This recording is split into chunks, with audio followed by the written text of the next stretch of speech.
que não quer ser identificada. Ela pede uma explicação sobre o que é a regressão, pois deseja fazer, pois sofreu muito no passado, pede orientação. O que ela deve fazer? Minha filha, a regressão é um processo terapêutico que os profissionais é que fazem, né? Muito contestado. Tem muita gente, tem muito psicoterapeuta que gosta da regressão, tem outros que não. Há a regressão inconsciente, que é aquela que a pessoa parece que ela está dormindo, né? Ela é induzida a um processo, sei lá se chega a ser, acho que não é inconsciente aquilo. Ela toma um contato com a própria vida, com a própria história, com os fatos, naquele estado que não é o de consciência igual nós estamos agora.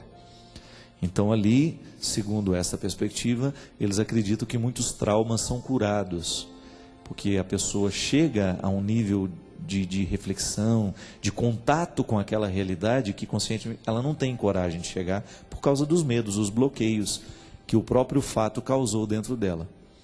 Por outro lado, tem na psicologia de Jung, né, eles trabalham um pouco dessa regressão mais consciente.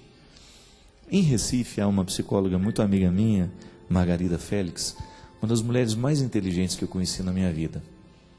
E ela trabalha, e ela é uma pessoa extremamente competente. Sabe o que eu acho mais bonito na Margarida? É a responsabilidade que ela tem com o conhecimento científico. Ela não é uma aventureira, ela não brinca de ser psicóloga, ela não brinca de ser psicoterapeuta. É muito renomada no Recife, é uma mulher extremamente capacitada, ela trabalhou durante muito tempo, não sei agora, tem muito tempo que eu não falo com ela, mas ela tem um trabalho muito bonito lá na Jaqueira, né? naquele lugar ali do Recife, que era uma clínica que ela trabalhava com recuperação de deprimidos, depressivos, sem nenhum medicamento químico, somente a partir da reestruturação de uma vida, de organização da vida da pessoa, com terapia ocupacional, com mudança da alimentação e atividade física. Tudo aquilo que a gente acredita. Eu acredito muito, minha gente. Eu acredito muito que a mudança de hábitos, ela favorece a nossa vida psíquica. E a Margarida acredita nisso também. E aplica isso no dia a dia, na ciência dela. Eu sei que dentro dessa perspectiva, a regressão é consciente. Ela acontece sem essa necessidade de ficar lá meio num estado que não é, né, o consciente, mas ela trabalha com esta regressão consciente, que é o momento que a gente vai conversando, porque regredir é isso, né? Não tem muito mistério, né? Agora é bom que você esteja acompanhado por um profissional, né? Às vezes, como amigos, a gente regride um com o outro, né? Não é verdade? Você começa a contar uma história, daqui a pouco aquela história lhe emociona e você começa a chorar. A gente só conta isso à medida em que a gente se sente acompanhado, que você tem confiança na pessoa que está do seu lado. Quando você tem liberdade de contar a sua história, você de alguma maneira você está fazendo a regressão. Não estou falando daquela que você faz dentro do consultório. Não estou falando deste processo de cura que nós muitas vezes podemos viver cada vez que a gente tem coragem e confiança de contar o que nos aconteceu. A palavra, gente, isso é tão interessante. A palavra que a gente diz, ela tem um poder muito grande de nos libertar. Por isso que eu sou fascinado com a linguagem. A palavra, aquilo que a gente fala, aquilo que a gente escuta, a palavra que está tocada pela sensibilidade artística, a música, a poesia, a linguagem gestual, né? Tudo isso é tão capaz de entrar dentro de nós e nos fazer tocar algumas coisas da nossa vida que às vezes estão esquecidas. É aquela velha história, às vezes você escuta uma música, você sente o cheiro da sua infância com a música que você escutou. Quantas vezes uma música entra... Eu brinco muito com o Padre Zezinho, que eu falo com ele que ele teria que regravar um CD dele que chama Reviravoltas. Reviravolta. É um CD que me lembra muito a minha infância. Eu falo interessado no que me desperta o CD, né? Mas eu tenho certeza que aquelas músicas marcaram a vida de muita gente. Nas reviravoltas que o mundo dá, nas idas e voltas que a vida tem, não há quem não tenha, e aí vai, que foram os outros, que foi o mundo, que foi a vida que quis fazer você infeliz, que foram os outros, que foi o mundo, que foi a vida que quis fazer você infeliz. Ele está falando das reviravoltas, né? E às vezes da culpa que a gente coloca nas reviravoltas, achando que elas é que fizeram a gente infeliz. Mas é interessante que quando eu escuto esse CD do Padre Zezinho, ainda bem que as Paulinas reeditaram, ele está lá para a gente comprar. Eu escuto aquilo e é impressionante o quanto que eu faço um retorno no tempo. Eu vejo a minha casa, as panelas da minha mãe, o sofá cheio de buraco, o gato escondido dentro do buraco do sofá, papagaio, balai de manga, tudo, né? É impressionante o quanto que aquelas músicas acendem dentro de mim a memória afetiva. Porque isso é muito interessante. No show Piano e Voz que a gente fez pelo Brasil, agora a gente parou um pouco com ele, a gente trabalhava muito a memória afetiva das pessoas, porque a gente cantava músicas que nos lembravam a infância. Eu me lembro que a segunda música do show, a terceira música do show era aquela do Toquinho. Voa coração, que a minha estrela te conduz, que o sol de um novo amor em breve vai brilhar. Vá a escuridão, vai onde a noite acende a luz, clareia seu caminho e acende o seu olhar. Gente, eu lembro quando eu escutava isso, eu era criança, no show mesmo, às vezes quando eu estava cantando essa música, eu via a cozinha da minha mãe, a geladeirinha velha, aquele rádio em cima, um pinguim, nós tínhamos um pinguim em cima da geladeira. E eu fico, durante o show, às vezes eu fazia umas viagens e eu via a minha mãe na sua mocidade ainda, né? Eu via os meus irmãos. É impressionante o quanto que a música nos faz voltar no tempo. E a gente até brincava no início do show, olha, esse show é uma viagem musical. Nós vamos voltar no tempo, nós vamos regredir. Usava o termo da psicologia. Porque quando a gente regride de um jeito certo, quando a gente volta ao acontecimento de um jeito certo, a gente tem a possibilidade de olhar para o passado com os olhos de hoje. A criança sofreu no passado. Quando eu sou capaz hoje de olhar para a minha pobreza, para as minhas restrições e rir de tudo isso, é porque de alguma maneira eu já pude visitar esse tempo e descobrir o valor dele. Mas quantas vezes na minha vida, gente, eu me recordava de alguns acontecimentos que eu vivi dentro da minha casa e sofria terrivelmente com a lembrança. A lembrança me torturava, mas à medida em que eu fui capaz de contar isso aos outros, à medida em que eu fui capaz de contar essa história, eu me lembro, sabe, que tem um fato na minha vida que marcou muito. Eu nunca tinha contado isso para alguém. Eu só tomei coragem de contar quando eu era padre. Eu estava fazendo uma homilia lá em Formiga, na minha cidade, uma missa dia de semana. E eu comecei a falar do quanto que é importante a gente viver a vida como ela é mesmo, sem ter medo de ser quem a gente é. E eu dei exemplo à minha mãe, como eu sempre faço. Quando a gente morava em Piuí, foi um tempo de muita pobreza para nós. A gente saiu de Formiga porque meu pai já estava desempregado há um bom tempo, a gente já quase estava passando falta das coisas. E eu me lembro que lá em Piuí, logo quando a gente chegou, as coisas eram tão difíceis, que a minha mãe, sabendo que tinha muito pouco dinheiro, ela foi um dia procurar um jeito de comprar um arroz que fosse mais barato, sabe? E eu me lembro que eu fui com ela, eu era adolescente já, né?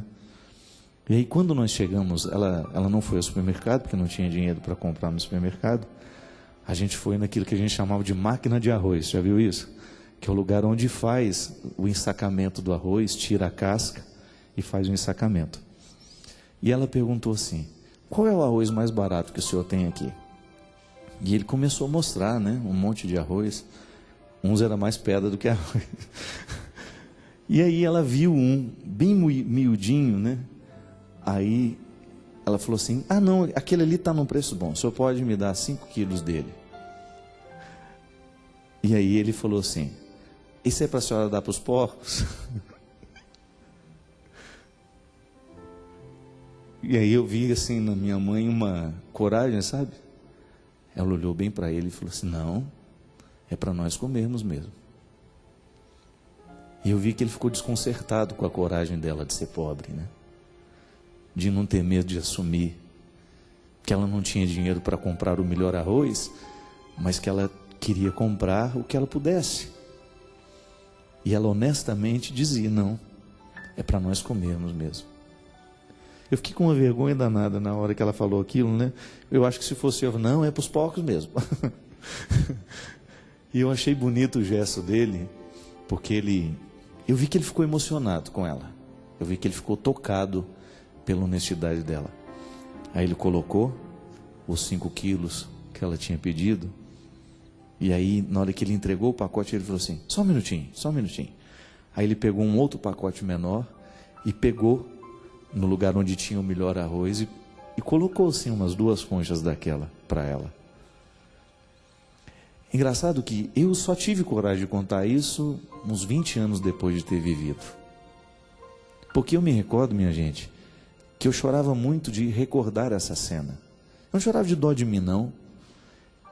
Acho que é porque eu tenho uma ligação muito estreita com ela e eu vi a dor de perto da minha mãe muitas vezes. Então hoje, sabe, eu como filho, às vezes eu tenho tanta ânsia de fazer por ela tudo que eu puder fazer na vida, porque é um jeito que eu tenho de, às vezes, de consertar, né? Não sei se isso é possível.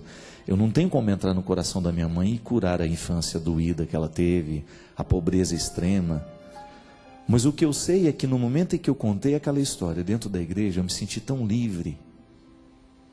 Eu comecei a ter coragem de tocar nas minhas feridas, nas minhas vergonhas. Isso é tão bonito, né? Hoje eu estou longe da pobreza que eu vivia, tenho uma vida de tantas possibilidades e graças a Deus tenho podido fazer pelos que amo aquilo que ninguém pôde fazer por mim. Eu não me importo, não é muito pelo contrário, eu fico felicíssimo, sabe? Quando vejo que hoje eu tenho a possibilidade de ajudar os meus irmãos, tenho possibilidade de ajudar minha mãe, tenho possibilidade de fazer por ela o que de repente ela não teve alguém que fizesse na infância. Mas isso vai corrigindo dentro de nós. Isso é um jeito que você tem de regredir, quando você começa a se encorajar para contar as suas vergonhas. E aí você percebe o quanto que uma vergonha pode nos aprisionar. O quanto que a gente pode perder a oportunidade de ser feliz, né? E é o que a gente falava no início do programa. Se a gente tem uma mão do nosso lado, nos segurando, nos encorajando, a gente vai longe. Ninguém nos segura, não.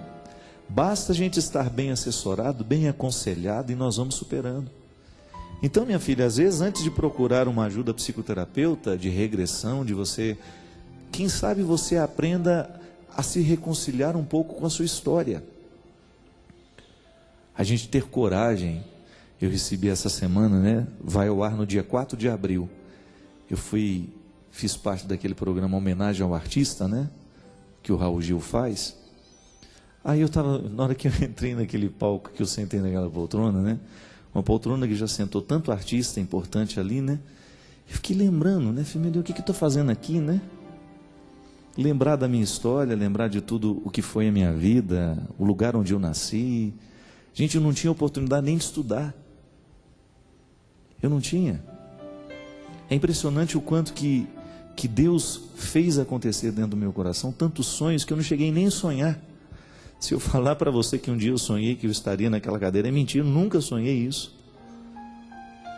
Agora, eu sonhava ser um bom filho, ser um bom aluno na medida em que eu podia, ser um bom padre, ser um bom amigo, isso sempre eu sonhei, exercer bem o meu ofício. E aí, quando eu estava ali recebendo aquelas homenagens, eu fiquei pensando, sabe, cada rosto que aparecia lá, das pessoas que foram convidadas a dar um depoimento sobre mim, quando apareceu Roupa Nova, eu fiquei pensando, meu Deus, quando eu era pequeno, né, ficava ouvindo Roupa Nova, quantas vezes eu me emocionei com o trabalho daquele grupo, e aí lá ouvindo o Nando falar de mim, né, falando do meu trabalho, e aí mudou, né? Ele falando assim do que o meu trabalho tinha feito na vida deles. É tão bonito isso, né? Você descobrir que num determinado momento da sua vida, você começa a fazer uma leitura da sua história a partir do bom que é agora, mas sem nunca esquecer o que foi até o dia de ontem. Nós não somos por acaso. Isso é regredir de um jeito certo. É você nunca permitir que entre dentro de você alguma arrogância porque você conseguiu alguma coisa na vida, ou porque você estudou, né? Quantas vezes a gente encontra pessoas ignorantes, né? Arrogantes, porque tem um título de doutorado, ou porque é uma pessoa famosa, ou porque ela teve um reconhecimento do trabalho. É igual o contato que eu tive com o Luciano Huck. Nós recebemos o título juntos. Eu fiquei encantado, já era. Para mim é uma pessoa que faz diferença no Brasil. A simplicidade daquela criatura, gente. Um homem famosíssimo, reconhecidíssimo, mas ele percebe todo mundo por onde ele passa. Ele cumprimenta, ele para, ele olha nos olhos. Isso é ser gente, né? É gente que agrega, é gente que não permitiu que a coisa ficasse grande demais. Por quê? Porque ele deve fazer essa regressão todos os dias, né?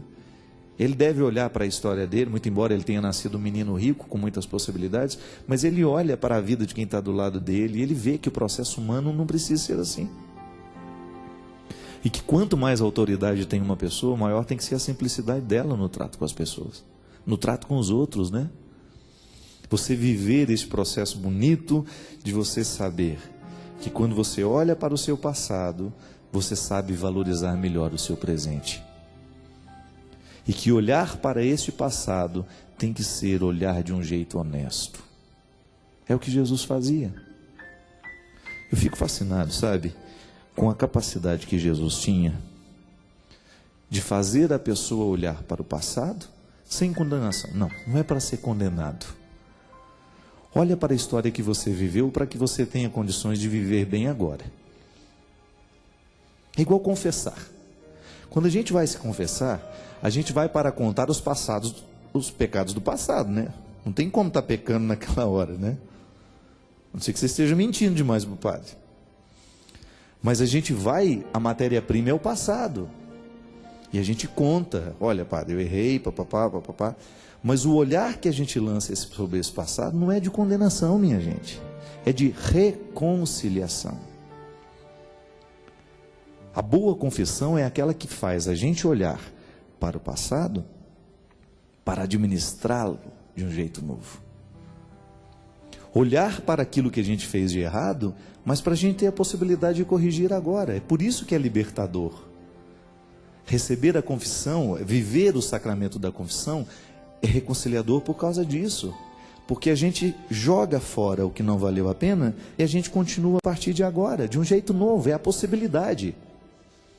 O sacramento da reconciliação nos coloca diante de uma nova possibilidade. É o que Jesus fazia. No momento que Jesus mandou descer Zaqueu da árvore, outra coisa ele não estava fazendo senão isso. Zaqueu, eu estou te dando hoje a oportunidade de descer dessa altura, dessa arrogância. Era arrogante até a ponto de achar que ele não merecia estar ali. A arrogância do pecado é a pior do que a outra. Quando a pessoa se sente ruim demais, né? Eu sou tão ruim que nem Deus me quer. Essa é a pior. E ele fala, desce daí, meu filho, que o seu lugar é aqui do meu lado. É tão bom a gente ouvir isso, minha gente. Quando você acha que o outro vai mandar você embora, ele olha e fala, não, é do meu lado que eu lhe quero. Uma das coisas mais bonitas que o Padre Léo sabia fazer era isso. Quando você chegava lá em Betânia, na comunidade que ele fundou, e que hoje o Padre Vicente luta com tanta dificuldade para manter. O que a gente mais via era isso. O Léo feliz, realizado ao lado dos miseráveis. Miseráveis mesmo. Gente que não tinha muita perspectiva de vida. Miséria mesmo. E ele feliz. E uma vez ele me contou, ele me confidenciou. Eles me lembram quem eu sou. Mesmo que eu esteja bonitinho por fora, mesmo que os meus dentes estejam todos arrumadinhos, mesmo que a minha roupa esteja limpa, mesmo que eu não esteja drogado, os meus meninos, os meus filhos, lembram a minha indigência. E ao cuidar deles, eu cuido de mim também. Esse é o bonito do trabalho social que nós podemos fazer, né? Em Taubaté nós estamos agora para começar o projeto Cidadão, com apoio da Diocese, meu querido Padre Afonso. O projeto Cidadão quer isso, fazer com que os moradores de rua sejam olhados com carinho. Fazer alguma coisa por eles, com eles, para que possa voltar à dignidade. Para que o outro tenha a oportunidade de deixar o passado e começar uma vida nova. É o que precisamos fazer. É o que nós fazemos. O tempo todo nós precisamos viver essa experiência. Olha, eu quero deixar o que passou agora e eu quero começar uma nova vida. É o que Deus nos propõe, minha gente. E é o que nós precisamos querer. Queira também. Queiramos juntos. O mundo fica muito mais fortalecido, muito mais bonito, muito mais agradável quando nós nos dispomos a fazer essa experiência. Deixo o que não valeu a pena e assumo o bom da vida que Deus me prepara e que me entrega agora. Eu quero. Queira também. Porque quando a gente quer juntos, a vida fica muito mais bonita, porque a gente percebe que há outras pessoas que estão lutando pelas mesmas causas que nós. Derrame sobre todos nós, sobre o nosso coração, sobre a nossa vida, a bênção do Deus Todo-Poderoso, Pai, Filho e Espírito Santo. Amém.